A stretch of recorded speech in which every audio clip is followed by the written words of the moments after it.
Welcome to Fortnightly Frontier, the show where we drink beer and tell you how much we don't know about Star Citizen. I'm Loose Unit, and this is my co-host, Starionator!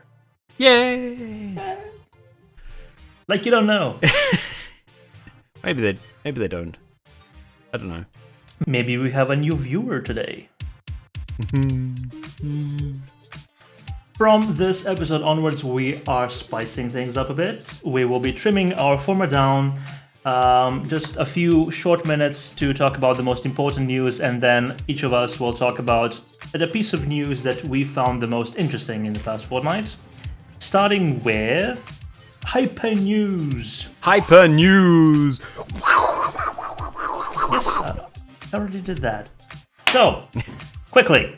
The $40 million of funding was reached for Star Citizen, which is a mind-boggling amount of money, and the money still keeps pouring in. We'll be reaching that magical $42 million in just a few weeks, I'd say. Yep. With the special goals, special prizes. Everybody gets an Aurora. No. For the 40 million stretch goal to or was it 3 systems that were Two systems. Two systems, the Cabal system and the Oratani system.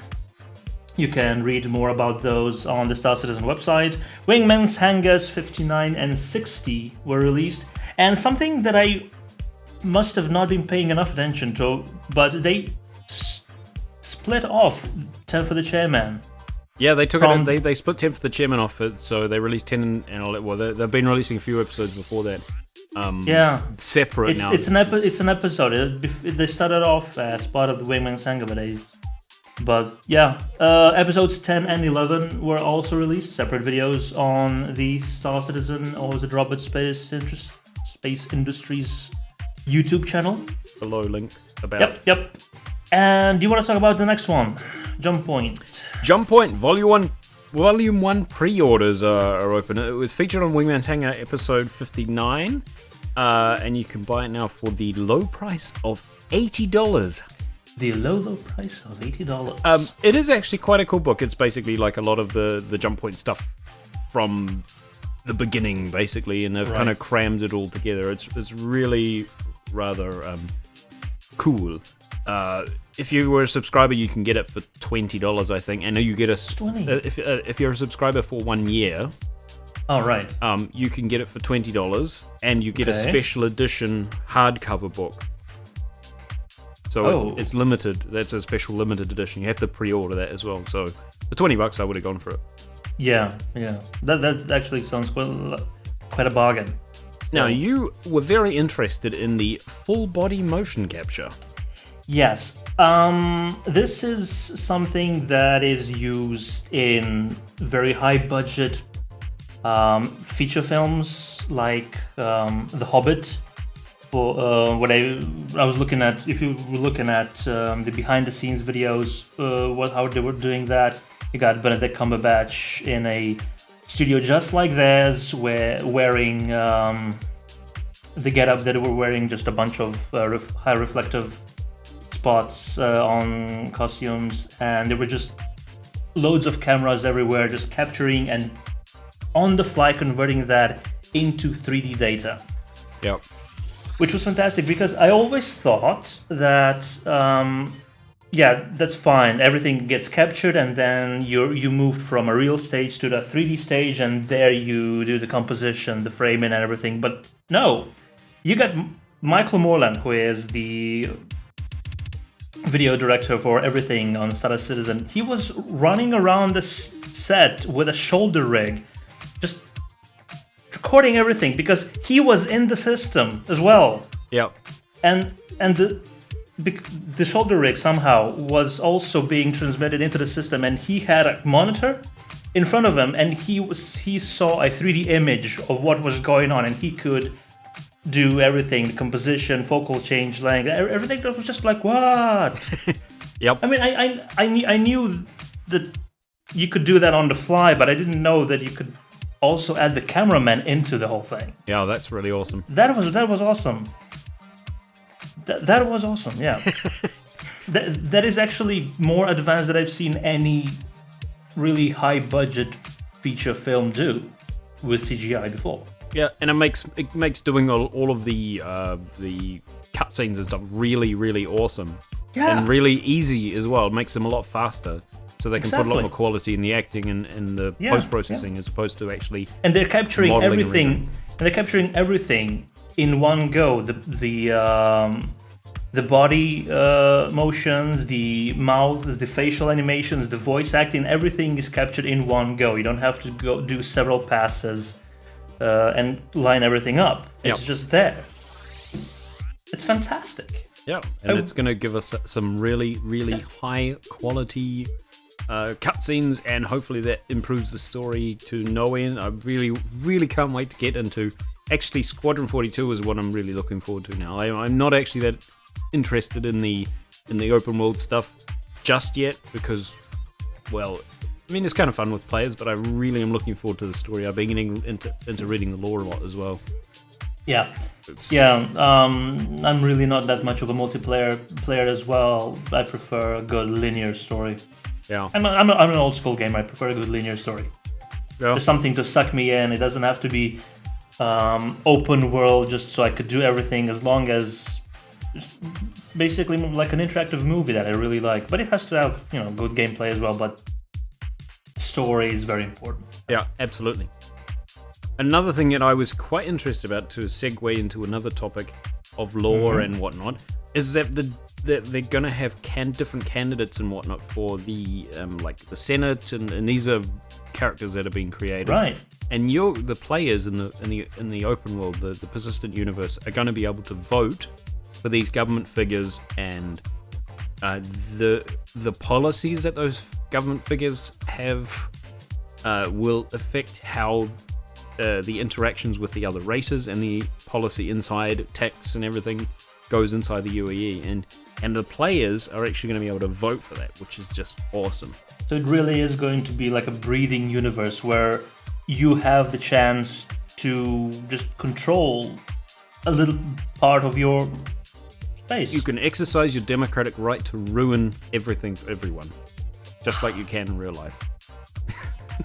That's going to be brilliant. It's going to be kind of interesting to see how that all plays out. We'll they get some they will have to have a lot of fail safes in place, because I wouldn't really trust the ruling of an entire universe to a bunch of computer nerds. Well, it's not actually going to be players that are going to be doing it. It's going to be the writers. No. Yes. Well, yeah. So I suppose it's just. So if we get a bunch of right-wing nutters or left-wing communists voting, and then one or the other gets in, so like if it's all right-wings, then they're going to try and kick out all of the aliens, or maybe that'll be, and it's something that they're going to have to introduce manually, so it's not really going to be automatically generated, but it will change the governmental course of inside the persistent universe, which is kind of cool. Yeah, it is very cool. Yeah. It's going to be very interesting, to say the least. Yeah, coolest game in the world. Not just the best damn space sim ever. It's actually just going to be an awesome game. A genuinely awesome game. Exactly. And something that we both agree on that was very, very cool that they have announced is something that I've also admitted that is very, very, very cool. And the level of artificial intelligence that is going to be present in the game. Because it's going to be the world is going to be very dynamic.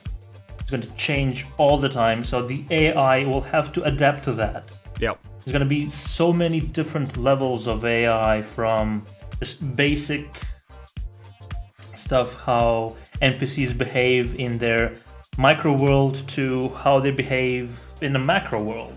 Yeah. Because how they're supposed to behave in an ever-changing universe. Like I know in Freelancer, as an example, they had AI which would kind of pop up at random times, and they would dogfight you. But in this, they're actually every AI is going to, or most of them are going to be actually existing in the universe. So they will be doing cargo runs and then getting in a fighter and going out and do dogfighting missions and everything, basically, literally everything. They're gonna. It is like a human player, and their aim is to make it. Well, the aim is to get it to such a state that you can't tell easily, or at least on first impressions, that it's an AI versus a human player and the way they behave.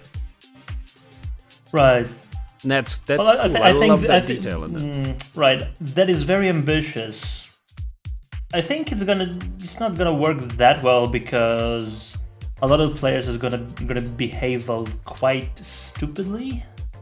But I mean the idea is that on first impressions is kind of their main goal, where you see a ship and you don't know if it's AI. In Freelancer, you'd see a ship and you'd be like, oh yeah, that's AI because that's following this path and it's doing this and that. And whereas the AI in Star Citizen or Squadron 42 is they're trying to make it so that you can't tell. It looks like a player upon first impression. I suppose. Yeah, and considering that they did say that first-person combat might not make it into the first edition of the game on final release. I think it will be. I don't know if it's going to be in the persistent universe, but there's going to be first-person combat in Squadron 42. That is part of it. That is part of it. Yeah, that is part of it. You are correct. You are correct. 8, 10, whatever kilometer long mining ship thing with the lassos and just looks ridiculously cool. Yeah, the one with the huge mining drones. Oh, I could just watch those videos forever and ever. Yeah. Well, possibly just no forever. Possibly, you not die forever. Possibly eventually. Until the game is released and they'll go play the game. But yeah. That is it for the news. What have we got next? We got the next great starship next. The next great starship, yes. The ship phase is over. Tell me, are you in any way disappointed about any of the exclusions? Eris heavy manufacturing. Actually, no. They are in the save. Yes, they still can be saved. I've seen their revised model and it's a lot better. Yeah, I really think I voted for Eris in the save because A, they're part of Red Faction. But B, the most important thing was that I didn't like their design initially, and what they did was they listened to what was being said by the judges, and they really improved it a lot. They made it. They did a good job. Yeah, it's awesome right now. I'd buy it. Yeah, so would I. What was your favorite from the past two episodes? Oh, I can't remember who it was, but there was this really long, sleek design. I know which one you mean. It's Space Shrew Monkey, something like that? Fantastic Shrew Monkey? Shrew Monkey, whatever. The one that looked like a racer from Wipeout. Yeah. That was kind of cool. That was a really new take, and that one... I love that one. I mean, I can see where they're coming from, that it doesn't look like a gunship, but I also agree with who's the new guy? The new guy, whatever he said. He said he likes different things, different approaches. Yep. And that's exactly why I liked it, because I mean, if I were a judge, I would have voted for it, because even though it may not look like a proper gunship, it is something different, and apart from that, it looks very, very nice. Yeah, exactly. And what is a gunship? I mean, you have a picture of a gunship from what we have now, which is like the Hind kind of style. But what is a gunship? Apache. Yeah, what is a gunship? You could make it look however you want. It's kind of, especially because it's in space. It doesn't really matter what it's, because the physics are completely different. Yeah, exactly. Yeah.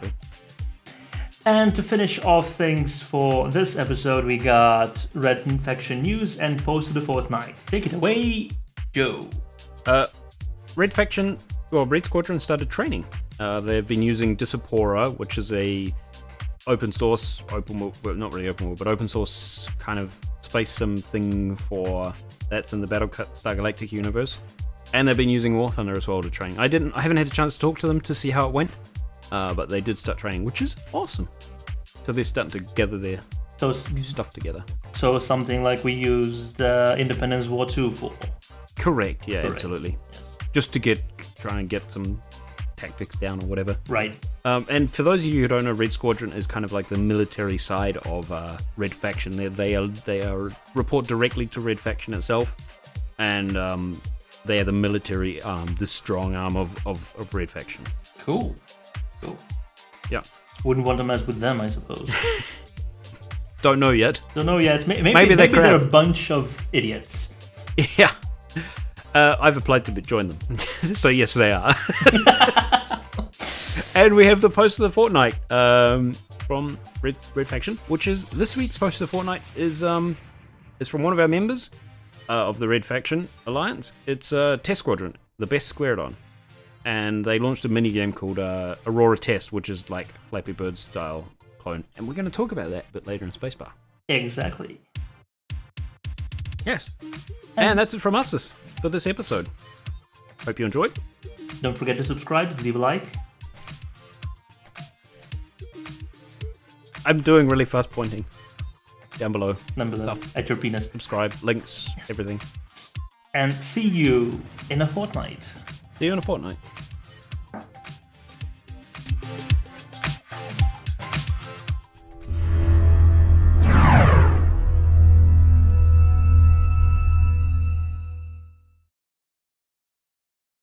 Hello. Welcome to the Spacebar. Put your feet up, grab a cold one, and join us when we discuss...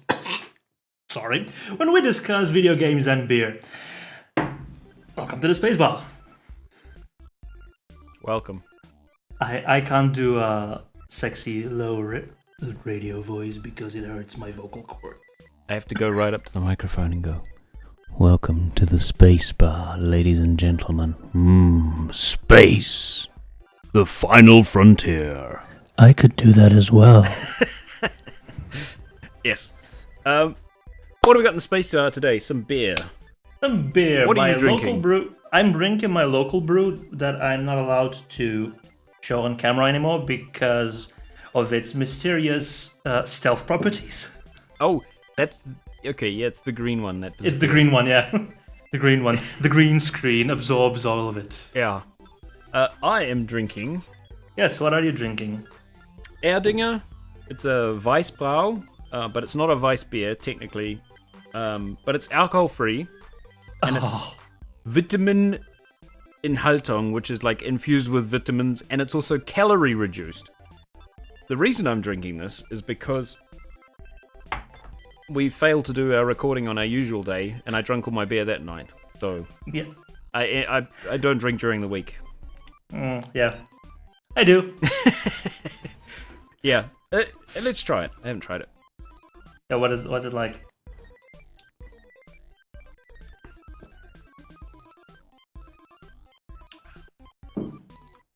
It's kind of okay.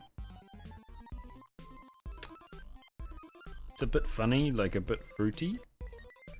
I've tasted the proper alcohol-free stuff, and it's not this infused with crap thing and calorie-reduced stuff, and it's actually quite good. But this doesn't taste like it should. It doesn't taste like beer should.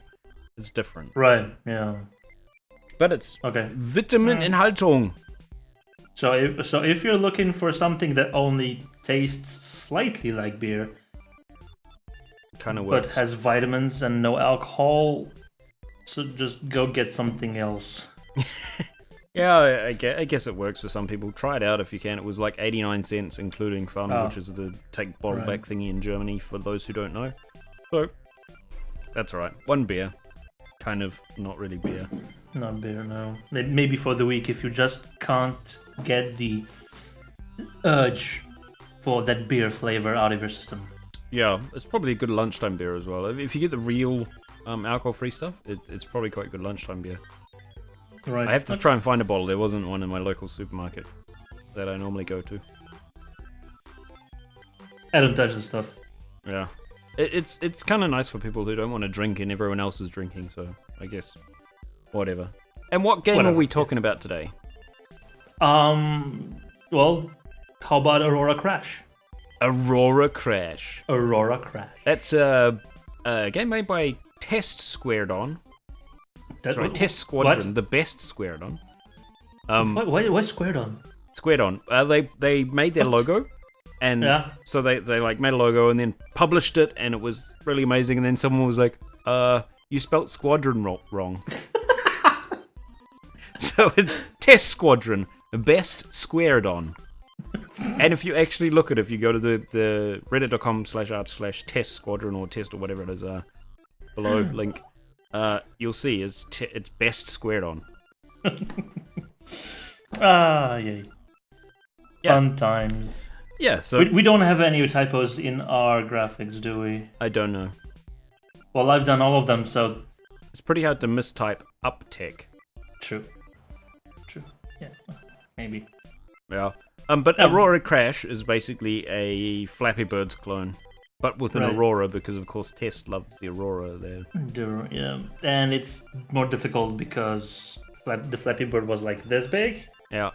Compared to the level, the Aurora is like this, and it's the physics are a lot different. Well, I wanna call them, if you want to call them physics, but it's a lot. It's more difficult to get the ship with the way it's jumping up and down. It's Yeah. I got 1, I think, is my high score. I got 3. Wow.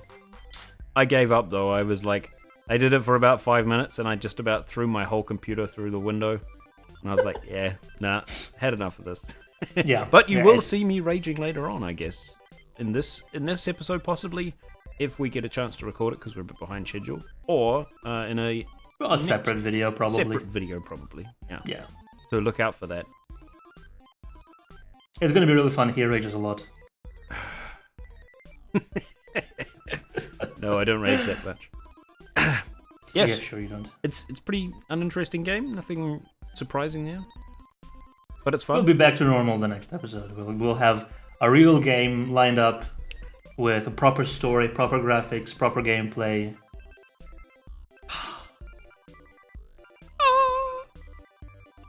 So, that's it for today. See you in the verse. Bye bye.